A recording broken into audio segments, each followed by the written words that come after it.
18-ാം പടി വരെ ഒഴിപ്പിച്ചാണ് ഈ 100 വയസ്സുകാരിക്ക് ദേവസ്വം ബോർഡ് വഴിയൊരുക്കിയത്.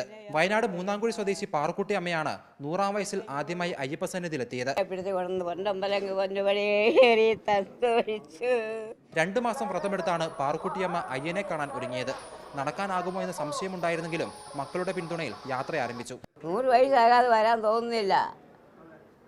അങ്ങനെ തോന്നുന്നത് കൊണ്ട് 100 വയസ്സിൽ ആയപ്പോൾ ഞാൻ വന്നു.